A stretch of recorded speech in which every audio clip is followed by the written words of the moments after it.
नमस्कार, मैं विज्ञान प्रकाश एकाएक ट्रैक्टर की सवारी में क्यों कर रहा हूँ। पहली बार नहीं, मैं पहले भी कई दफ़े ट्रैक्टर की सवारी कर चुका हूँ। इसके ज़रिए हम एक परिवर्तन की कहानी और दास्तां आप आहिस्ता आहिस्ता समझेंगे। बारिश का मौसम है, बारिश के मौसम के बाद त्योहारों का मौसम आता है।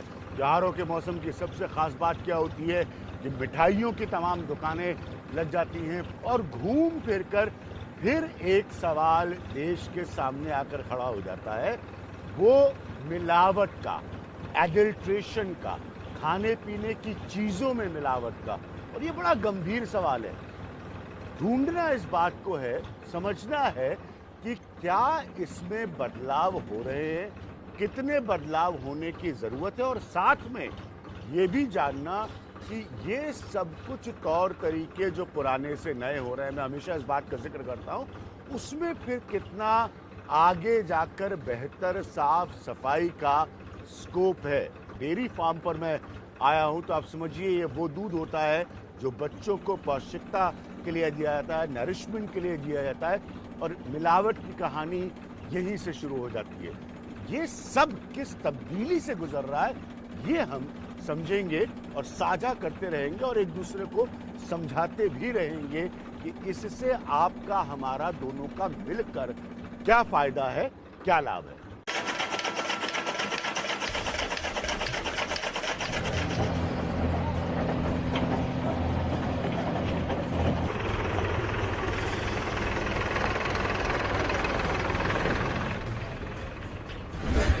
भारत में अन्न को देवता और दूध को अमृत की संज्ञा दी जाती है। इसके बावजूद देश में होती है खाने पीने की चीजों में मिलावट। एक बड़ा सवाल है, लेकिन इसका जवाब क्या है, ये जानना जरूरी है।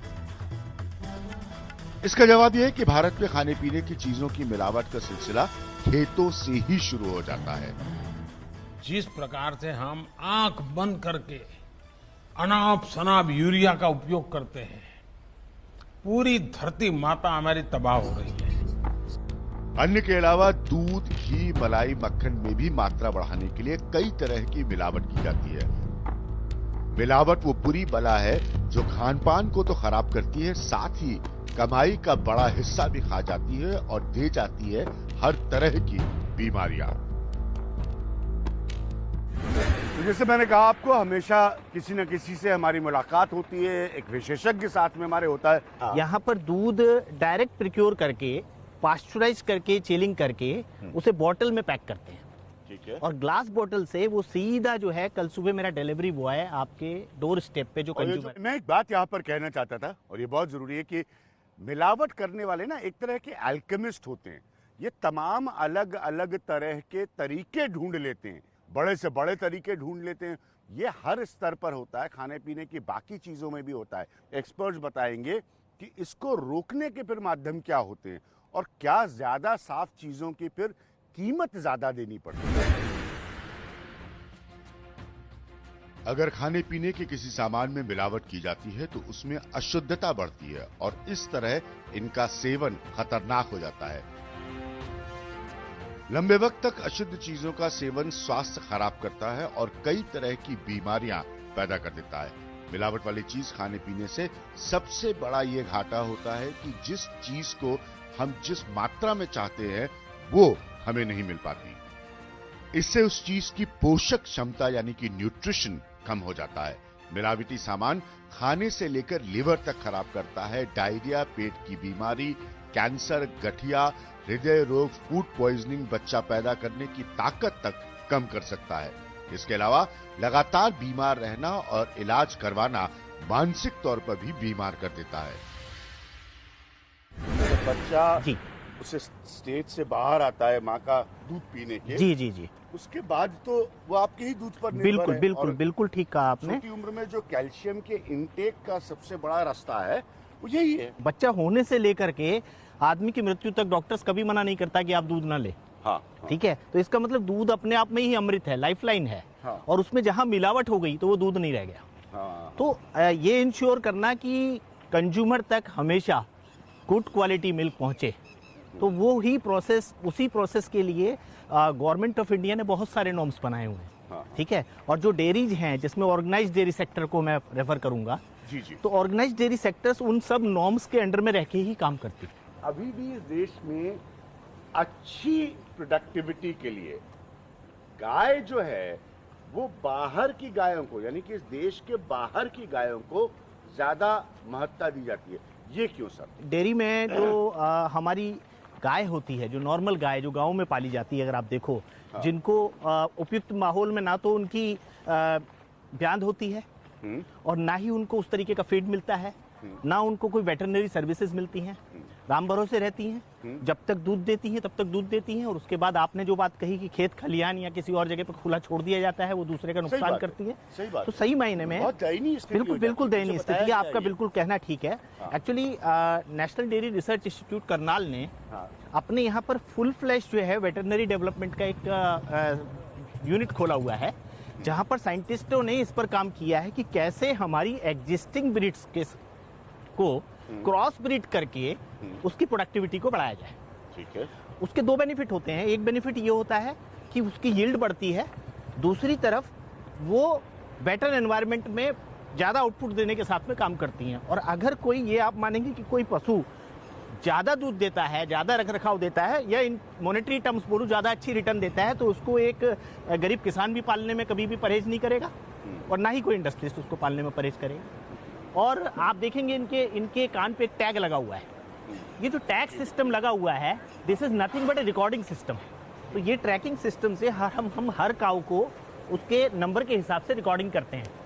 रिकॉर्डिंग में पूरा चीज रहती है कि ये काऊ कहाँ से आई, इसका ओरिजिन क्या है, इसको कब हमने किस ब्रीडिंग के साथ में इसको सीरम्स दिया, ठीक है, सीमेंस दिया, उसके बाद में इसने कब लास्ट टाइम बच्चा दिया, आगे कब प्रेग्नेंट होगी, किस किस महीने में किस किस दिन में कितना कितना दूध दिया, वो सारी चीजें यहाँ रहती हैं। और हमें यहीं से पता चल जाता है कि इसको कितना चारा देना है, कितना चारा, क्योंकि जो ये दूध देती है वो मॉनिटरिंग हो रही है, दोनों टाइम शिफ्ट में सिस्टम्स के अंदर में ऑटोमेटिकली मॉनिटरिंग हो रही है। तो वहीं से इसका फीड भी हम डिसाइड करते हैं कि इसको कितना फीड देना है। एक बड़ी बात आपके सामने रखना चाह रहा हूं कि ये जो मिलावट का मसला होता है ना, ये और मिलावट का खाना, तभी पूरी दुनिया में ऑर्गेनिक को लेकर बहस हो रही है, अलग अलग प्रोडक्ट्स को उस तरह से बनाया जाता है, उस तरह से अब बेचा भी जा रहा है, क्योंकि इस मिलावट से शारीरिक परेशानियों के साथ साथ मानसिक परेशानियां भी होती हैं। इसको समझना बहुत जरूरी है। इन सारी चीजों की जानकारी होना बेहद जरूरी है। भारत में खाने पीने की चीजों की मिलावट के खिलाफ जो कानून है उसका नाम है PFA 1954, prevention of food adulteration act. करीब 66 साल पुराने इस कानून में 1986 में कुछ बदलाव किए गए, जिसके जरिए मिलावट के खिलाफ सख्त धाराएं तय करने के साथ ही ग्राहकों को भी ज्यादा शक्ति दी गई।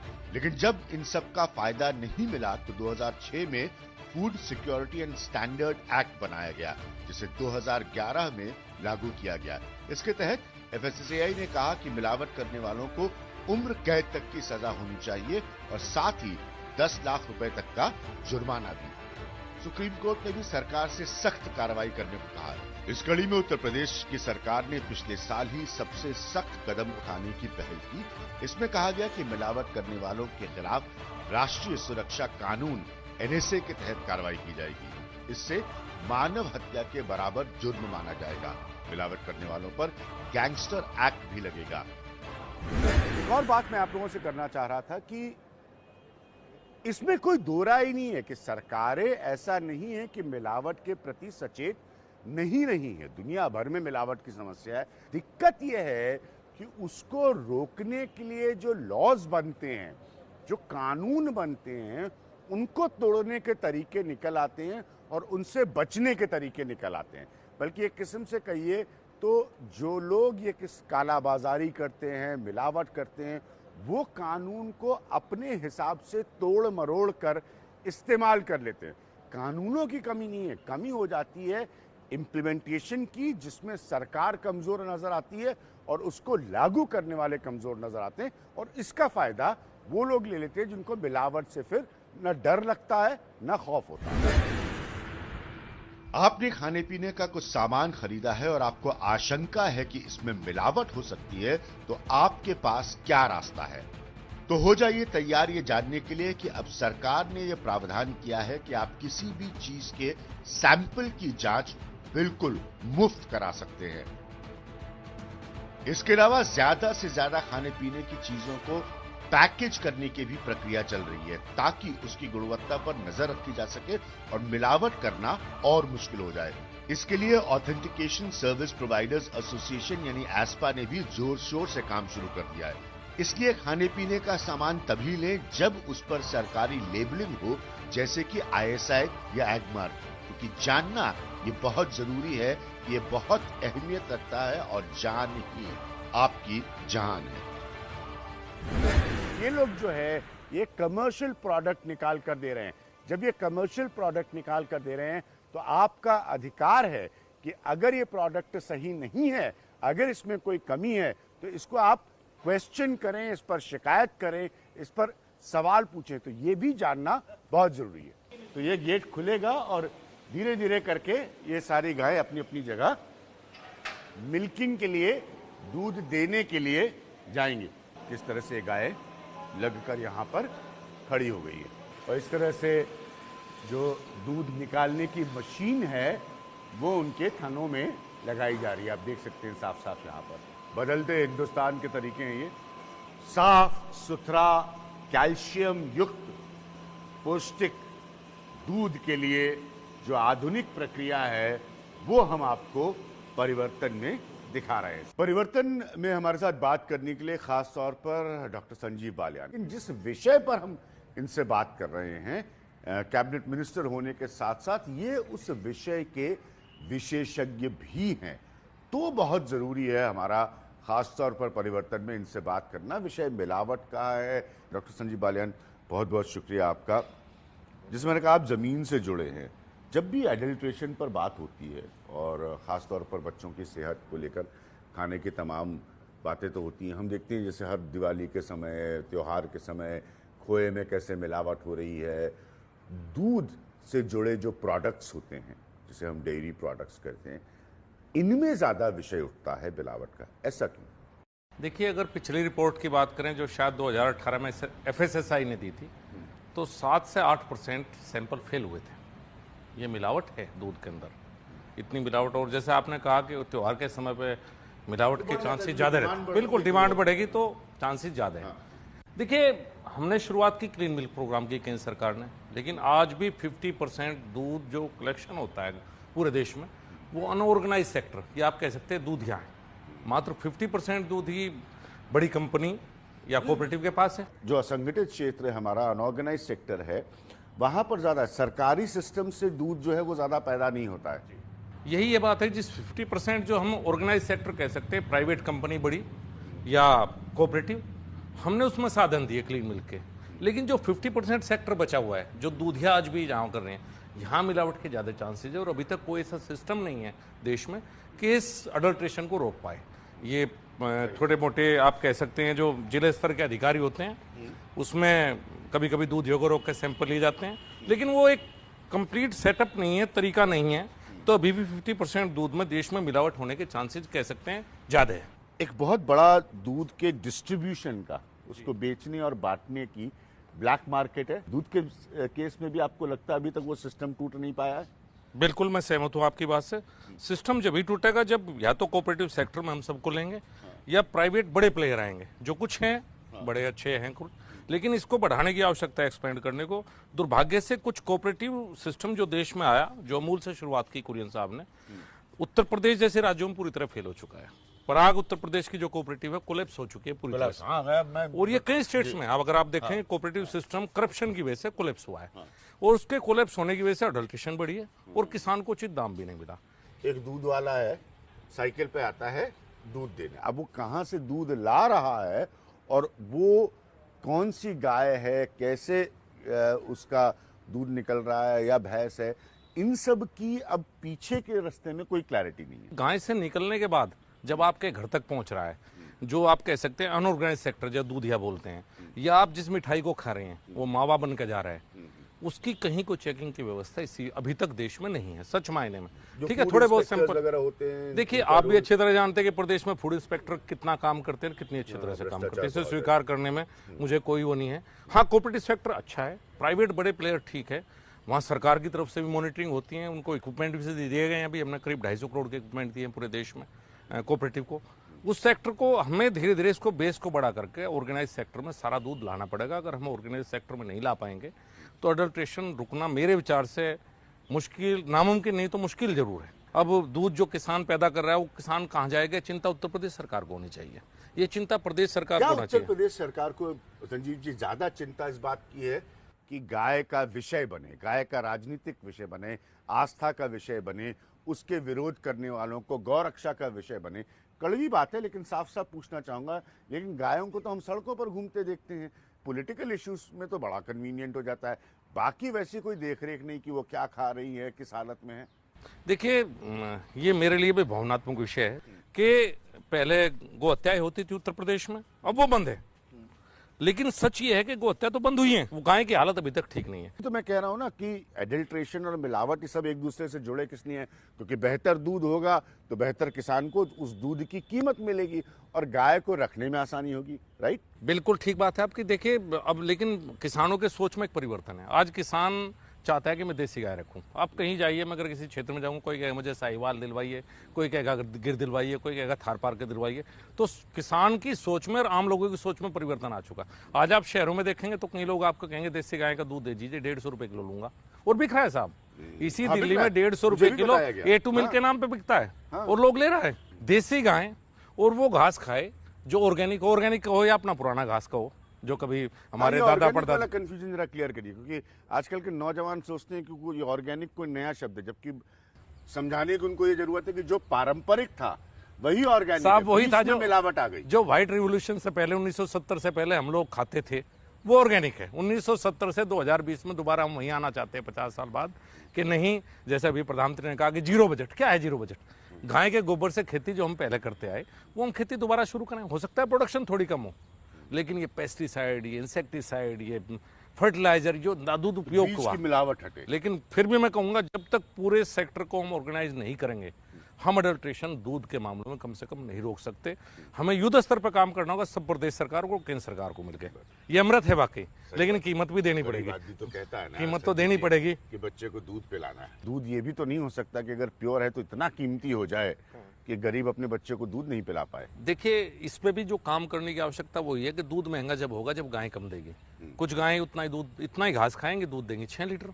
अगर वही गाय 20 लीटर दूध देने लगेगी तो कीमत भी नहीं बढ़ेगी। जी बहुत बहुत शुक्रिया। मैं खासतौर पर चाहूँगा कि उत्तर प्रदेश से आप हैं, वहाँ की राजनीति का बड़ा चेहरा है, वहाँ की सरकारें सुने, बहुत ज़रूरी है। क्योंकि ये जो मैं विषय उठा रहा हूँ, यकीन मानिए, जैसे मैंने कहा, माँ के दूध के बाद जो दूध घरों में पहुँचता है वो होता है सबसे अहमियत भरा बच्चों के लिए, उनके परवरिश के समय। और उसकी मिलावट का अगर विषय हो तो आप सोचिए कि हम कैसे देश की बच्चों की, नौजवानों की सेहत के साथ खिलवाड़ कर रहे हैं। मैं इस वक्त एक बहुत खास जगह में, एक बहुत खास लेबोरेटरी में मौजूद हूँ और इसका मकसद है आप और हम जो खाते हैं, अगर वो गलत है तो उसकी टेस्टिंग करना। और यहाँ से ये तय होता है कि अलग अलग चीज़ें जो आप बाजार से खरीद रहे हैं, रेस्टोरेंट में मिल रही हैं, अगर उसमें कोई क्वालिटी कंट्रोल की दिक्कत है, मिलावट है या कुछ ऐसा खाने पीने का है जो सीधे आपकी सेहत पर बुरा असर डाल रहा है, तो उन सब चीज़ों की टेस्टिंग यहाँ हो सकती है और यहाँ होती है। उसके बाद जो कानूनी तरीके की कार्रवाई होती है वो भी यहाँ होती है। सबसे पहले मैं मिलावट का आपको मीनिंग बताना चाहूँगा। कोई खाने के पदार्थ में अगर कोई चीज़ बाहर से इसलिए मिलाता है कि उससे प्रॉफिट ज़्यादा होगा, एक तो ये उसका एस्पेक्ट है मिलावट का। दूसरे तरीके की मिलावट इस तरह से हो सकती है कि खाने पीने की कोई सी सामान में से किसी ऐसे कॉन्स्टिट्यूएंट या किसी ऐसे कंपोनेंट को बाहर निकाल ले जो ज़्यादा महंगा बिकता है या वो यूजफुल होता है। जैसे लौंग में से तेल निकाल करके लौंग को बेच सकते हैं, तो उसमें से जो इम्पोर्टेंट कॉन्स्टिट्यूएंट्स है वो बाहर निकाल लिया और उसके बाद उसको बाहर मार्केट में बेचा, कम रेट पे बेचा, तब भी बिक जाएगा। तो ये भी एक मिलावट का एस्पेक्ट है। और तीसरा उसका ये है तरीका मिलावट का कि उसमें कोई ऐसा पदार्थ मिला देते हैं जो कि फिल्थी है, उसका साइज या उसका वेट या उसका वॉल्यूम बढ़ जाता है, तो उससे उसको इकोनॉमिकली फ़ायदा होता है। रोकने का तरीका क्या? क्या फूड इंस्पेक्टर्स करप्ट हैं? क्या सिस्टम करप्ट है? आप लोग तो अच्छा काम कर रहे हैं, लेकिन वो क्रैकडाउन नहीं हो पा रहा है। देखिए, इसका एक मैकेनिज्म हमारे एफएसएस एक्ट में बनाया हुआ है। जो फील्ड ऑफिसर्स हैं वो फील्ड में यानी मार्केट में तैनात रहते हैं। किसी भी लेवल पे अगर उनको कोई डाउट होता है तो उनको सैंपल लेने का अधिकार है और वो सैंपल टेस्टिंग के लिए पहले भेजते हैं। तो सैंपल टेस्टिंग 2 स्तर पे की जाती है। पहले प्राइमरी लैब में सैंपल भेजा जाता है जो कि जनरली स्टेट लैब होती हैं या एफएसएसआई। वक्त कितना लगता है? क्योंकि यहाँ पे तो न्याय और इंसाफ मिलने में बहुत लगता है। 15 दिन का टाइम जो है वो 15 दिन। हाँ। आम जनता तो सिर्फ ये जानना चाहती है कि भाई मैं फला जगह खाना खाने गया या फला जगह से मैंने सामान खरीदा, सामान गलत निकला, मैंने शिकायत की, तो ऐसा तो नहीं है कि उसका रेस्टोरेंट बंद हो रहा है, ऐसा तो नहीं है कि उसकी दुकान बंद हो रही है? नहीं, उसके ऊपर कार्रवाई होते होते टाइम लग जाता है। कार्रवाई उसके ऊपर होती है, निश्चित रूप से कार्रवाई होती है। बिल्कुल बिल्कुल कार्रवाई होती है। सिंपल तौर पर जैसे मैं हूँ, मेरे घर में कल को कोई खाना मैंने ऑर्डर किया, उसमें कुछ गलत निकला, मैं कहाँ जाऊँ, किसको शिकायत करूँ मैं? ये आप फूड सेफ्टी ऑफिसर्स का एक ऑफिस होता है, हर डिस्ट्रिक्ट में है, वहाँ पर आप शिकायत दर्ज कर सकते हैं। देखिए यहाँ पर ये लगा हुआ है एडल्ट्रेशन टेस्ट फॉर मिल्क। इसमें मैंने बताया दूध पर हम लोगों ने बहुत ध्यान दिया इस कार्यक्रम में, क्योंकि वहीं से शुरुआत होती है बच्चों के न्यूट्रिशन को लेकर। और उसके बाद देखिए adulteration test for milk, starch, sugar, urea, neutralizer, formalin और डिटर्जेंट।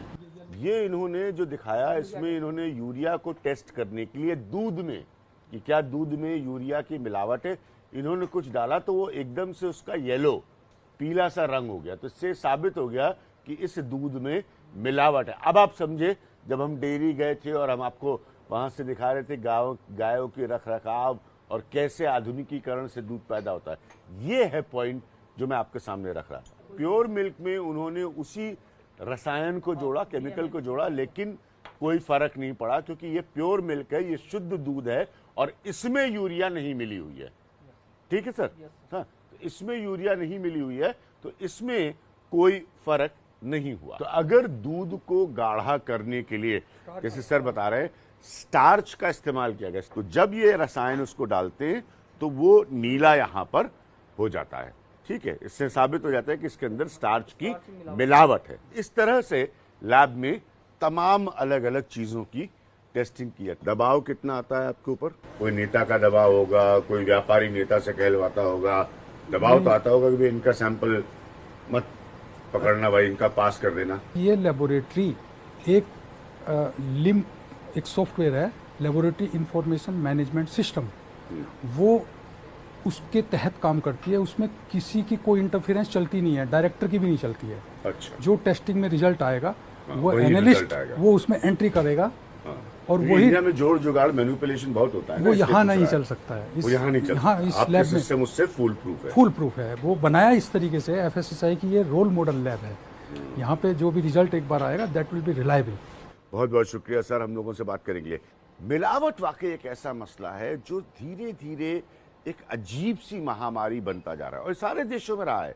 भारत से इससे कोई अलग नहीं है, कोई एक्सेप्शन नहीं है। इसलिए इसके चाहे वो डांट का तरीका हो या और मसले हो, इसके अवेयरनेस, इसकी जानकारी से जुड़े जितने मसले हैं उनको हम सब लोगों को ध्यान में रखना बहुत बहुत जरूरी है। क्योंकि अंततः अगर हमारा मन स्वस्थ नहीं हुआ, तन स्वस्थ नहीं हुआ, तो जीवन स्वस्थ नहीं होता है। हर त्योहार में मिलावट वाले खोए की मिठाई हम खाते नहीं रह सकते, यकीन मानिए मेरी इस बात का। मैं आपको परिवर्तन की दास्तां सुनाता रहूंगा। फिलहाल मेरी ओर से, विज्ञान प्रकाश की ओर से नमस्कार।